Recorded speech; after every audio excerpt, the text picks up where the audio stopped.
എവിടുന്നാ? ശോഭയുടെ Pathanapuram saint Mary's കോൺവെന്റിൽ നിന്നാ ഞാൻ വരുന്നത്. ശോഭ ഞങ്ങളുടെ കോൺവെന്റിലാ വളർന്നത്. ശോഭ എവിടെയില്ലേ? മോളിലുണ്ട്, വരൂ. മോളെ ശോഭേ.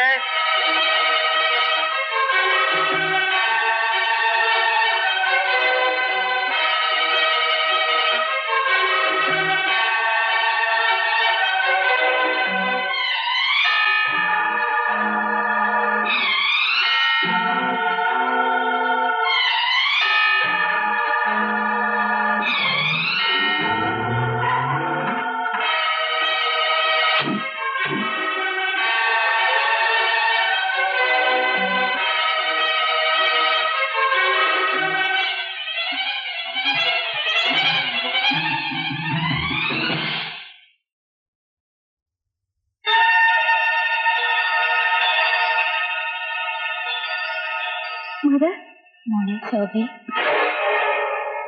സ്വന്തം അച്ഛനെ കിട്ടിയപ്പോ നീ ഞങ്ങളെയൊക്കെ മറന്നതല്ലേ? ഒരു കത്ത് പോലും ഇല്ലെന്ന പരിഭവത്തിൽ അവിടെ എല്ലാരും. മോളെ സുഖം തന്നെയല്ലേ? പ്രഭാകര ഇത്ര പെട്ടെന്ന് ഡിസ്ചാർജ് ചെയ്തു? അതോ ആശുപത്രിക്കാരെ വെട്ടിച്ചു പോന്നു? ഇപ്പൊ എങ്ങനെയുണ്ട്? എന്റെ പൊന്ന് ചേട്ടാ, ഇപ്പൊ എല്ലാം ശരിയായി അല്ലേ? എക്സ്ക്യൂസ് മീ, മദറിന് കണ്ണിന് കാഴ്ചക്കുറവ് വല്ലതും ഉണ്ടോ? എന്റെ കാഴ്ചക്ക് ഒരു കുറവുമില്ല. എന്താ ഇപ്പൊ അങ്ങനെ ചോദിക്കാൻ? അല്ല, ശോഭ മദറിനെ കണ്ടിട്ട് 2 കൊല്ലമായില്ലേ? ശോഭയുടെ ഫേസ് കട്ട് പഴയ പോലെ തന്നെ ഉണ്ടോന്ന് അറിയാൻ വേണ്ടി ചോദിച്ചാ. എന്റെ കുട്ടിക്ക് ഒരു വ്യത്യാസമില്ല, അതേ ശോഭ തന്നെ. ഇത് ഒറിജിനലാ?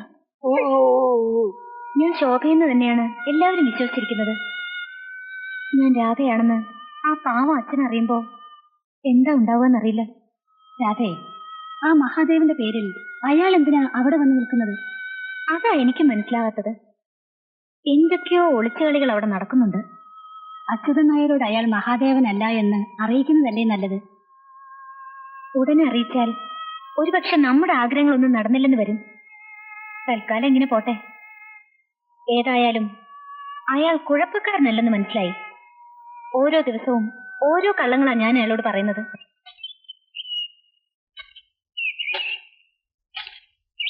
സുന്ദരി,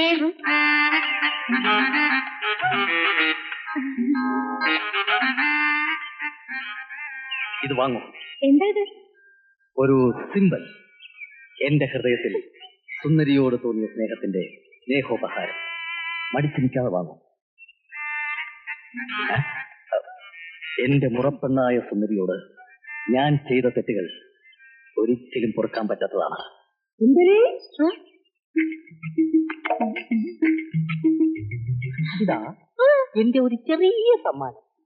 സുന്ദരി ഇപ്പോൾ ചില പെൺകോന്തന്മാരുടെ ഇടയിൽ കിടന്ന് തുഴയുകയാണെന്ന് എനിക്കറിയാം. അവരിൽ നിന്നും സുന്ദരിയെ രക്ഷിക്കേണ്ട കടമ എനിക്കുള്ളതല്ലേ? വരും, നമുക്കങ്ങോട്ട് മാറി സംസാരിക്കാം. എന്റെയും ശോഭയുടെയും സ്വകാര്യ നിമിഷങ്ങളിൽ ഒരു കട്ടുറുമ്പായി കടന്നു വരാൻ നോക്കണ്ട. Mister Vikraman, I am not a കട്ടുറുമ്പ്, ഐ ആം കാമുകൻ. കാമുകനോ സുന്ദരി? കാമുകനോ? സുന്ദരി പേടിക്കണ്ട, ഇത് രാമരാവണ യുദ്ധമാണ്. ഈ പഴക്കളത്തിൽ പലരും മരിച്ചു വീണെന്നിരിക്കും. സുന്ദരിക്ക് വനവാസത്തിന് പോകേണ്ടി വന്നാലും ചഞ്ചലപ്പെടരുത്. എല്ലാം ഈ സഹസ്രരാമന് വേണ്ടിയാണ് കരുതിയാൽ മതി. ഒരുമിച്ച് ജീവിച്ച് കൊതി തീരും മുമ്പേ മഹേട്ടൻ എന്നെ വിട്ടുപോയി. തനിച്ചുള്ള ജീവിതം മതിയായി. ഒടുവിൽ ഞാൻ വളർന്ന കോൺവെന്റിലേക്ക് തന്നെ പോയി.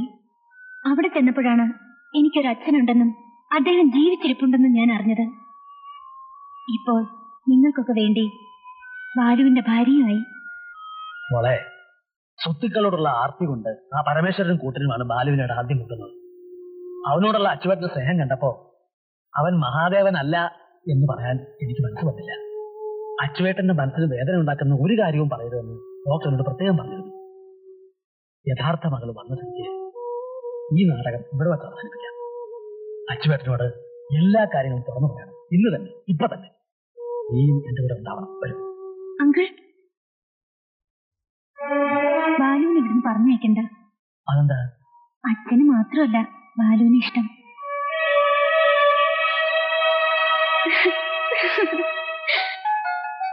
ബാലഗോപാല, താൻ ഭാഗ്യം ചെയ്തവനാണ്. നീ ഇഷ്ടമെന്ന് പറയുമ്പോ ഞാൻ എന്താ മയങ്ങോന്ന് വിചാരിച്ചോ? മയങ്ങൊന്നും കരുതിയില്ല. അത് കേട്ട ഉടനെ എന്റെ ശോഭമോളേന്നും പറഞ്ഞ് ഇങ്ങനെ കെട്ടിപ്പിടിച്ചു. സൗമ്യ, ദേ, ഒരു കാര്യം ഞാൻ പറഞ്ഞേക്കാം. നിന്നെ എനിക്ക് 1 അല്ല 100 വട്ടം ഇഷ്ടമല്ല. പക്ഷെ എനിക്ക് 1 അല്ല 1000 വട്ടം ഇഷ്ടം. കൈ വിടാനാ പറഞ്ഞു. നഖം കൊണ്ട് കൈ മുറിയും. ഞാൻ പറഞ്ഞു, വിടടി. കൈ വിടാൻ. വിടടി, കുഞ്ഞ. ഒന്ന് പോരടി. ഇല്ല, പോരാ പറഞ്ഞു. എടീ, ഇനി നിന്റെ അഭിനയൊന്നും എന്റെ അടുത്ത് വേണ്ട. നീ ശോഭയാണെന്ന് ആരൊക്കെ പറഞ്ഞാലും എനിക്കറിയാം നീ ശോഭയല്ലെന്ന്. പ്ലീസ്, നിന്റെ ഉദ്ദേശം എന്താണെന്ന് ഇനിയെങ്കിലും ഒന്ന് പറഞ്ഞു തൊലയ്ക്ക്. 50-50. നിന്റെ അമ്മൂമ്മയുടെ നിന്നെ കൊണ്ട് എന്താ ഇത്? എന്തിനാ എന്റെ കുഞ്ഞിനെ തല്ലിയേ? ചോദിച്ച കേട്ടില്ലേ? എന്താ ഉണ്ടായേ? അത് ഒന്നുമില്ല അച്ഛാ. എനിക്കൊരു കുഞ്ഞുണ്ടാവില്ല എന്നുള്ള കാര്യം മഹേട്ടൻ അച്ഛനോട് പറഞ്ഞിരുന്നില്ലേ? ഇപ്പോ ഞാനൊരു കുഞ്ഞിനെ ദത്തെടുക്കണമെന്ന് പറഞ്ഞപ്പോ മഹേട്ടൻ സമ്മതിക്കുന്നില്ല. ഇതാണോ കാര്യം? മഹാദേവ, ഒരു സ്ത്രീയുടെ ഏറ്റവും വലിയ ആഗ്രഹം അമ്മയാകാന്നുള്ള. ഈശ്വരൻ എന്റെ മോക്ക് അതിനുള്ള ഭാഗ്യം കൊടുത്തില്ല. ഒരു കുഞ്ഞിനെ ദത്തെടുത്തെങ്കിലും അവളുടെ ആഗ്രഹം സാധിക്കട്ടെ. അത് ശരിയാവില്ല. എന്താ കാരണം? എന്താ മഹേട്ടാ ഇത്? ഒരു മുത്തച്ഛനാകാൻ അച്ഛനും ആഗ്രഹം ഉണ്ടാവില്ലേ? അതെ, എന്നാലും കുഞ്ഞിനെ ദത്തെടുത്താൽ ഒരു വലിയ കുഴപ്പമുണ്ടച്ചാ. അത് വലുതായി കഴിയുമ്പോ സ്വന്തം അച്ഛനമ്മമാരെ തേടി പോകുന്നാ പറയുന്നത്. എത്രയോ സ്ഥലത്ത് അത് നടന്നിരിക്കുന്നു. അങ്ങനെ സംഭവിച്ചാൽ ഇപ്പൊ ഉള്ളതിനേക്കാൾ വിഷമം അപ്പൊ ഉണ്ടാവും. അതെന്നെ കൊണ്ട് താങ്ങാൻ കഴിയില്ല. അച്ഛനും അമ്മയും ഒന്നുമില്ലാത്ത ഒരു കൊച്ചു കുഞ്ഞിനെയാണ് ഞാൻ കണ്ടുവച്ചിരിക്കുന്നത്. അച്ഛനും ഒന്നുമില്ലാതെ എങ്ങനെ കുഞ്ഞുണ്ടാവും? അച്ഛാ, ഞാൻ കണ്ട കുഞ്ഞ് ഏതോ ഒരു സ്ത്രീ അനാഥാലയത്തിൽ ഉപേക്ഷിച്ചു പോയതാണ്. അയ്യോ, എന്നാ നമ്മൾ കൂടുതൽ ശ്രദ്ധിക്കണം. ഏതെങ്കിലും സ്ത്രീ എവിടെന്നെങ്കിലും അടിച്ചു മാറ്റിയ കുട്ടിയായിരിക്കും. അത് പിന്നെ അനാഥാലയത്തിൽ കൊണ്ടാക്കി എന്തിനായി വയ്യാവേലിയൊക്കെ? തറവാടിന്റെ മാനം പോവും. അച്ഛന് ചീത്തപ്പേരുണ്ടാവുന്ന ഒരു കാര്യത്തിന് ഞാൻ കൂട്ടു നിൽക്കില്ല. ഈ കാര്യത്തിൽ എനിക്ക് അല്പം ചീത്തപ്പേരുണ്ടായി ഞാൻ അങ്ങ് സഹിച്ചോളാം. ഇവിടെ ഒരാഗ്രഹമല്ലേ, നീ എതിരൊന്നും പറയണ്ട. നാളെ തന്നെ കുഞ്ഞിനെ കൊണ്ടുവരാനുള്ള ഏർപ്പാട് അങ്ങ് ചെയ്യും. സമ്മതിക്കും മകേട്ടാ, പ്ലീസ് സമ്മതിക്കുക. വേണ്ട. ശരി. ദൈവമേ, ഇവള് കുടുംബത്തോട് ഇവിടെ വന്നു. ഈ കുടുംബം കുളം കോരും.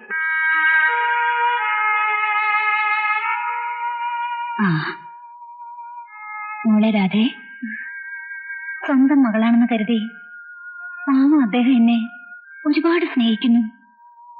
ഓരോ കള്ളങ്ങൾ പറയുമ്പോഴും തെറ്റാണ് ചെയ്യുന്നതെന്നറിയാം. എല്ലാം കുഞ്ഞിന് വേണ്ടിയാണല്ലോ എന്ന് ഓർക്കുമ്പോ സമാധാനമുണ്ട്. കർത്താവ് വിടില്ല കുട്ടി. രാധേ, നോക്ക്.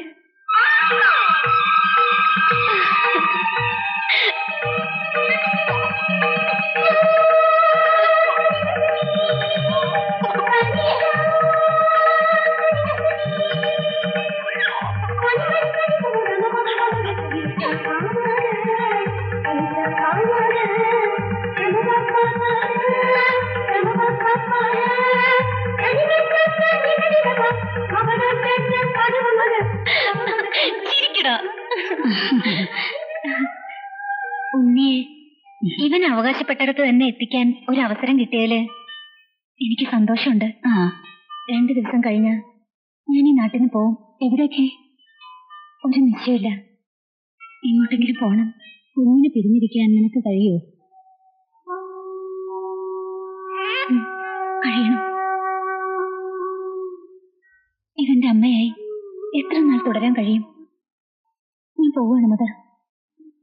മദർ എനിക്ക് ഇത്രയും നാൾ ചെയ്തു തന്ന സഹായങ്ങൾക്ക് ഞാൻ എന്നും കടപ്പെട്ടവളായിരിക്കും.